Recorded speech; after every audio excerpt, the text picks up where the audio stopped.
Hi guys, naghahanap ba kayo ng pagkakitaan online? Dito nga po sa Shopee ay pwede tayo kikita gamit ng ating affiliate account. Kailangan natin mag-register lang, ganyan guys. I-click nyo yung link sa ibaba, then ma-open ninyo ganito. Then pindutin na lang ang individual. Then kailangan natin i-link ang ating mga social media account. Pipili tayo dito, Instagram ba o Facebook, YouTube o TikTok account at saka Twitter. Pero sa akin, pinili ko yung YouTube dahil umabot na siya ng 1,000 plus. Kailangan kasi ni Shopee na ang mag-join dito sa kanyang affiliate ay umabot na ng 1,000 subscriber or followers. Kailangan nga po magpindot tayo doon ng isang link para makapasok tayo sa kay Shopee affiliate. Then ito lang nga po, i-connect ko na yung aking YouTube channel. I-login ko lang muna ang aking Gmail account. At pag nalagin na ang ating Gmail account, ay i-type na natin ang ating password.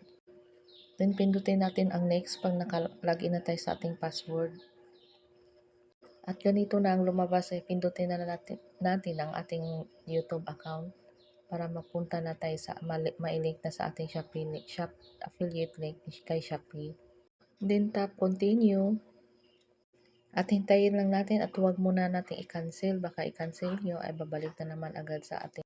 At ito na nga po guys, bumalik na nga po tayo sa ating affiliate na pinilapan kanina. Then i-type natin ang ating, naka-type na nga po ang aking Gmail account. Then i-send code ko siya.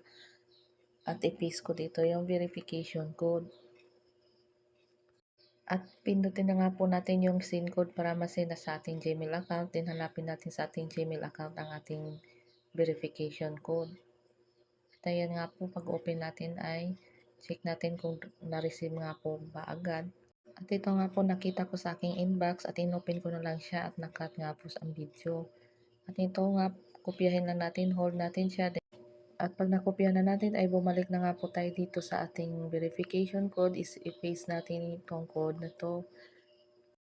At ayan nga po guys, inulit ko lang ang aking verification code. Kaya nga po nagbago dahil nag-send ako ulit.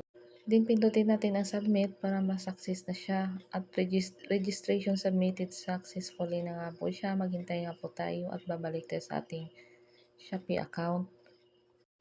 Then bumalik ako sa home ng aking phone guys. Then i-open ko ulit ang aking Shopee account.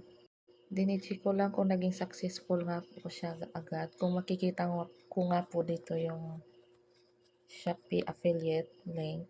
Then scroll natin siya pataas.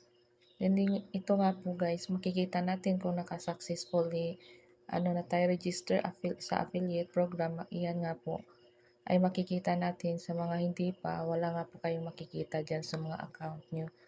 At nga po, iyon nga po, congratulations, welcome to Shopee affiliate program. You may now access the program.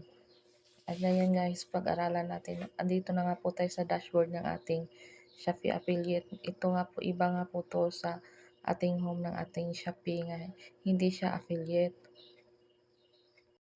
Kung nakikita nyo yung me sa ibaba, right side guys, dito sa ibaba, ay pindutin nyo nga po ay may nagpa-pop up nga po dito ng ating payment settings at kailangan natin itong i-set ang ating payment settings.